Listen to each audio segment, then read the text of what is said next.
नमस्कार मित्रों, स्वागत है आप सभी का हमारे नए YouTube चैनल में जिसका नाम है सनातन धर्म सेवा। इसका मूल उद्देश्य केवल यही है कि आप तक आपके अपने सनातन धर्म से जुड़ी हुई छोटी छोटी बातें, बड़ी बड़ी बातें जो सनातन धर्म में रहस्य बनी हुई हैं या फिर आपको सरलता से उनकी जानकारी नहीं मिल पाती है, उन बातों पर जो पर्दा पड़ा हुआ है उनका पर्दा उठा करके आपको उनकी जानकारी दी जाए। तो आज हम बात करने वाले हैं ऐसे विषय के बारे में जो लगभग सभी के आगे रहस्य बना हुआ है। जी हाँ, आज हम बात करने वाले हैं राधा रानी के विवाह और भगवान श्री कृष्ण के विवाह की। राधा रानी और कृष्ण का विवाह कब, कहाँ, कैसे हुआ और किसने करवाया। यूँ तो इस बात का प्रमाण बहुत कम ग्रंथों में देखने को मिलता है, लेकिन गिने चुने कुछ ग्रंथ हैं जिनमें राधा रानी के विवाह का और भगवान के विवाह का प्रमाण सहित वर्णन लेख मिलता है। आज हम उन्हीं ग्रंथों के आधार पर आप तक यह जानकारी पहुंचाएंगे कि राधा रानी का विवाह कब, कहां और किससे हुआ, कैसे हुआ। चलिए तो बिना देर करे हम अपने वीडियो को शुरू करते हैं और आपको बताते हैं राधा रानी का विवाह कब, कहां और किसके साथ हुआ। तो बात उस समय की है जब नंद नंदन यानी कि भगवान श्री कृष्ण कन्हैया जी बिल्कुल छोटे थे, बाल्यकाल उनका प्रारंभ हुआ था। वह अपने पिता यानी नंद बाबा की गोद में खेल रहे थे। नंद बाबा भी उनको लाड़ लड़ाते खिलाते खिलाते थोड़े से दूर निकल गए। और दूर कितने निकल गए? अपने महल से थोड़े से दूर निकल गए और दूर इतने निकल गए कि वह यमुना जी के किनारे के बिल्कुल ऊपर बहने वाला एक भांडीर वन है। जी हाँ, भांडीर वन जो मथुरा से लगभग 30 किलोमीटर माट गांव के पास पड़ता है। भांडीर वन पहुंच गए और भांडीर वन पहुंच करके उन्होंने देखा कि अब तो हम महल के काफी दूर आ गए हैं। भगवान को खिलाते खिलाते, भगवान से लाड़ लड़ाते लड़ाते, भगवान को दुलार करते करते वह लगभग अपने महल से थोड़े से दूर निकल गए। और वहां जाकर वह देखते हैं कि अचानक से मौसम ने करवट बदल दी है।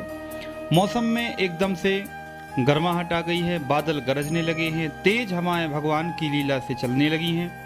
भगवान और नंद बाबा दोनों एक दूसरे के साथ हैं, लेकिन नंद बाबा भगवान को अपने हृदय से लगाते हैं, प्यार दुलार करते हैं। और अंदर ही अंदर जैसे ही बादलों की गर्जना सुनी, हवाओं का तेज झरोखा जब आया तो नंद बाबा घबरा गए। और नंद बाबा इतने घबरा गए कि उन्होंने ये निश्चय कर लिया कि अब तो हमारे प्राण बचेंगे नहीं, क्योंकि बादलों का, हवाओं का, पानी का जोर बड़ा तेज है। और यह सब देख करके भगवान भी मानो लीला करने लगे और भगवान भी जोर जोर से रोने लगे और नंद बाबा को अपने पिताजी की गोद में वह बार बार चिपक जाते और नंद बाबा को देखते और मानो भयभीत हो जाते। नंद बाबा बहुत घबरा गए। नंद बाबा इतने घबरा गए कि नंद बाबा को लगा कि अब मैं तो मरूंगा ही साथ मेरा ये जो बालक है कन्हैया है, यह भी मेरे साथ मारा जाएगा। भगवान से प्रार्थना करने लगे कि हे हरि कृपा करो, हे शंकर भगवान कृपा करो, करुणा करो, दया करो, इन बादलों को रोको, इन हवाओं को रोको, मुझे घर जाना है, मुझे अपने प्राणों की कोई चिंता नहीं है, लेकिन मेरे साथ ये जो कन्हैया जी हैं, ये मेरा जो लाला है, यह बेमौत मारा जाएगा, इसने तो भी दुनिया भी नहीं देखी है। कुछ ही देर बाद नंद बाबा क्या देखते हैं कि उनके सामने अचानक से बहुत तेज प्रकाश होता है, हवाएं और तेज हो जाती हैं, मानो कौस्तुभ मणि चमकने लगी हो, और उस प्रकाश में से अचानक से राधा रानी साक्षात प्रकट हो जाती हैं और नंद बाबा के सामने खड़ी हो जाती हैं। राधा रानी पूरा श्रृंगार किए हुए हैं, मेहंदी हाथों में लगी हुई है, गजरे लगे हुए हैं, आंखों में काजल है। राधा रानी मंद मंद मुस्कुरा करके अपने प्रिया प्यारे को देखती हैं, अपने प्रियतम को देखती हैं। नंद बाबा भी मानो राधा रानी को सामने देख करके गदगद हो जाते हैं और राधा रानी से कहते हैं कि राधा रानी, मुझे पता है कि ये लाला तुम्हारा पति है, तो आप प्रियतम हैं, तो अपने पति को इस हवा के झरोखे को बंद करो। राधा रानी ने जैसे ही अपने कन्हैया जी को भयभीत देखा, राधा रानी मानो मंद मंद मुस्कुराने लगी। भगवान भी हल्के हल्के मुस्कुराने लगे। राधा रानी कहती हैं, नंद बाबा आपका परम सौभाग्य है जो आप हमारे प्रियतम को अपनी गोद में लेकर के घूम रहे हो। ये हमको सौभाग्य कभी मिलने वाला नहीं है। नंद बाबा ने राधा रानी को प्रणाम किया और कहा कि हे राधे, हमारा तो परम भाग्य है जो हमने आपके दर्शन कर लिए। अब आप अपने प्रियतम को अपनी गोद में ले लो और लीला करो।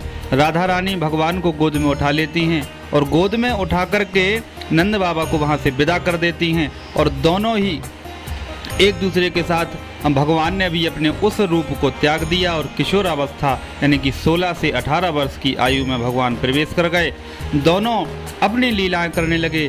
कभी यमुना जी के पुलिन पर जाकर के बैठ जाते, कभी भगवान की बांसुरी राधा रानी छुड़ा लेती, कभी राधा रानी को काजल लगाने लगते भगवान, कभी गजरे को सहलाने लगते, कभी बालों पर हाथ चलाने लगते, कभी पैरों में महावर लगाने लगते, कभी राधा रानी की आंखों में देखने लगते, कभी राधा राधा कहने लगते। राधा रानी भी कन्हैया जी के कभी पीछे दौड़ती, कभी आगे दौड़ती, कभी कन्हैया जी का ऊधम करती, कभी कन्हैया जी को प्रेम करती। दोनों मधुर मधुर लीलाएं करने लगे। लीला करते करते दोनों पुनः भांडीर वन में गए। भांडीर वन में देखा एक वेदी बनी हुई है, विवाह की पूरी सामग्री रखी हुई है। वहाँ धरती माता प्रकट हो गई। राधा रानी अपने कन्हैया जी को लेकर उस यज्ञ मंडप में प्रवेश करी। वहाँ पर हवन कुंड मानो जल रहा था, अग्नि प्रज्वलित हो रही थी। ब्रह्मा जी प्रकट होकर के राधा रानी और कन्हैया के सामने हाथ जोड़ करके खड़े हो गए। बोले, प्रभु आज आपके मंगल विवाह की घड़ी है, आपके मंगल विवाह को मैं पढ़ने वाला हूँ। राधा रानी और कन्हैया जी का ब्रह्मा जी ने विधान के साथ 7 भावरों के साथ भगवान का विवाह करवाया। राधा रानी और कन्हैया जी का विवाह इस प्रकार से भांडीर वन में हुआ। ब्रह्मा जी ने राधा रानी और भगवान कन्हैया के विवाह को पढ़ा और ब्रह्मा जी इसके साक्षी हैं। इसका प्रमाण ब्रह्म वैवर्त पुराण में और गर्ग संहिता में स्पष्ट रूप से मिलता है कि राधा रानी और कन्हैया का विवाह कहाँ हुआ, कैसे हुआ और किसने पढ़ा। ब्रह्मा जी ने पढ़ा भांडीर वन में राधा रानी और कन्हैया जी का विवाह। दोनों अपने विवाह को करवाने के बाद में वहाँ से पुनः निकले, यमुना के पुलिन पर आ गए। कभी यमुना जी में पैर डालते, कभी हाथ डालते, कभी दोनों एक दूसरे के ऊपर पानी छिड़कने लगते, कभी भगवान राधा रानी के आगे दौड़ते, कभी राधा रानी पीछे दौड़ती, कभी राधा रानी आगे, कभी भगवान पीछे। दोनों मधुर मधुर लीलाएं करने लगे। महाराज घंटों तक यह खेल चलता रहा। इसके बाद जैसे ही राधा रानी का श्रृंगार भगवान ने किया और जब राधा रानी के मन में एक बात जगी कि अब हमको भगवान का श्रृंगार करना है, भगवान पुनः बालक बन गए और जोर जोर से रोने लगे। राधा रानी रोने लगी, कहती हैं कि प्रभु आपने हमारे साथ ये कैसी लीला कर दी है, आप पुनः बालक बन गए, हमें तो लीला करने का मौका ही नहीं दिया। आकाशवाणी हुई कि राधा रानी अभी आपको यह मौका नहीं मिलेगा, आगे चल के आपको अवसर जरूर मिलेगा। राधा रानी ने कन्हैया को गोद में लिया। माँ यशोदा के महल में गई, कन्हैया जी को सौंपा, राधा रानी को प्रणाम किया माँ यशोदा ने और भगवान को छोड़ करके राधा रानी पुनः अपने गांव अपने घर लौट आईं और भगवान अपनी मधुर लीला में फिर से खो गए। आशा करते हैं आपको हमारा यह वीडियो पसंद आएगा। मिलते हैं अगले वीडियो में इसी तरीके की रोचक जानकारी और रहस्यमय जानकारियों के साथ। आप पर भगवान राधा कृष्ण सरकार की कृपा बनी रहे और आप सबका मंगल हो। अजब धाम की जय, सत्य सनातन धर्म की जय, श्री बांके बिहारी लाल की जय। हर हर महादेव। हमारे चैनल से जुड़े हुए सभी दर्शक बंधुओं को सादर हमारी जय सिया राम, राधे राधे। आप सभी हमारे साथ जुड़े रहें, हमारा मार्गदर्शन करते रहें और आप हमसे क्या जानकारी चाहते हैं ये आप कमेंट बॉक्स में कमेंट करके हमको जरूर बताते रहें। हम आपको पूरे प्रमाण के साथ वह जानकारी आप तक जरूर भेजेंगे। आशा करते हैं आपको हमारे वीडियो पसंद आ रहे होंगे। आप सभी लोग जुड़े रहें। राधे राधे, जय सिया राम।